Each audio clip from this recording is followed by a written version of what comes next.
यह लड़की एक ऐसे रेगिस्तानी द्वीप पर फंसी हुई थी जिसके चारों तरफ केवल समंदर था। लड़की 2 दिन से भूखी थी, इसलिए वो छोटी मछली के टुकड़ों को पानी में फेंकती है ताकि उसके झांसे में एक बड़ी मछली आ सके। वो एक टहनी लेकर मछली का इंतजार कर रही थी। तभी खून से एक शार्क आकर्षित हो जाती है जो लड़की को धक्का मारने की कोशिश कर रही थी। फिर जैसे ही शिकार नजदीक आता है तभी लड़की तुरंत टहनी से उस पर वार कर देती है, जिससे शार्क मारी जा चुकी थी। ये देख लड़की में खुशी की लहर दौड़ जाती है क्योंकि शार्क इतनी बड़ी थी कि अगले कुछ दिनों तक उसे भोजन की कोई चिंता नहीं करनी पड़ेगी। लेकिन वो सिर्फ रात में ही मछली को खाने का फैसला करती है, इसलिए उसने शार्क को पेड़ की शाखा से लटका दिया था और जंगली जानवरों से खुद को बचाने के लिए गड्ढे में छिपकर आराम कर रही थी। लेकिन दिन भर की थकान से उसको नींद आ जाती है और जब वो उठी तब तक सुबह हो चुकी थी और शाखा पर लटकी हुई शार्क भी गायब हो गई थी। कुछ दूरी तक खोजबीन के बाद उसे शार्क जमीन पर पड़ी हुई मिलती है, लेकिन उसके शरीर पर ऐसे भयानक पंजों के निशान थे जिसे देख लड़की हैरान हो जाती है। लड़की ने अनुमान लगाया कि शायद इस रेगिस्तानी द्वीप पर जरूर कोई मॉन्स्टर रहता होगा। लड़की जब इस घटना के बारे में सोच रही थी तो अचानक वो यह देखकर चौंक जाती है कि उसके साथी का शव, जिसने उसको जमीन में दफनाया था, मॉन्स्टर ने उसे खोदकर बाहर निकाल दिया था। इस भयानक दृश्य से लड़की पूरी तरह से डर जाती है। मॉन्स्टर ने न केवल शार्क को खाया था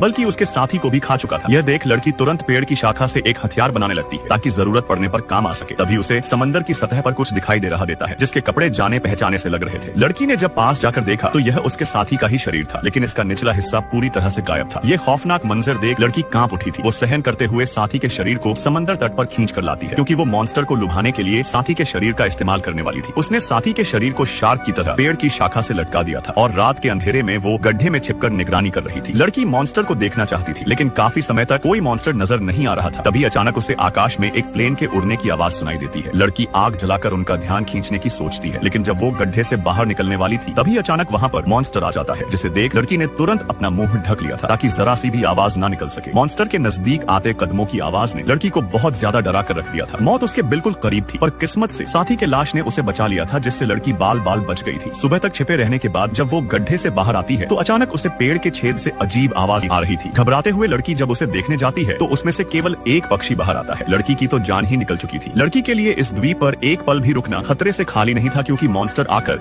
उसे कभी भी टपका सकता था। यह लड़की एक ऐसे रेगिस्तानी द्वीप पर फंसी हुई थी जिसके चारों तरफ केवल समंदर था। लड़की 2 दिन से भूखी थी, इसलिए वो छोटी मछली के टुकड़ों को पानी में फेंकती है ताकि उसके झांसे में एक बड़ी मछली आ सके। वो एक टहनी लेकर मछली का इंतजार कर रही थी। तभी खून से एक शार्क आकर्षित हो जाती है जो लड़की को धक्का मारने की कोशिश कर रही थी। फिर जैसे ही शिकार नजदीक आता है तभी लड़की तुरंत टहनी से उस पर वार कर देती है, जिससे शार्क मारी जा चुकी थी। ये देख लड़की में खुशी की लहर दौड़ जाती है क्योंकि शार्क इतनी बड़ी थी कि अगले कुछ दिनों तक उसे भोजन की कोई चिंता नहीं करनी पड़ेगी। लेकिन वो सिर्फ रात में ही मछली को खाने का फैसला करती है, इसलिए उसने शार्क को पेड़ की शाखा से लटका दिया था और जंगली जानवरों से खुद को बचाने के लिए गड्ढे में छिपकर आराम कर रही थी। लेकिन दिन भर की थकान से उसको नींद आ जाती है और जब वो उठी तब तक सुबह हो चुकी थी और शाखा पर लटकी हुई शार्क भी गायब हो गई थी। कुछ दूरी तक खोजबीन के बाद उसे शार्क जमीन पर पड़ी हुई मिलती है, लेकिन उसके शरीर पर ऐसे भयानक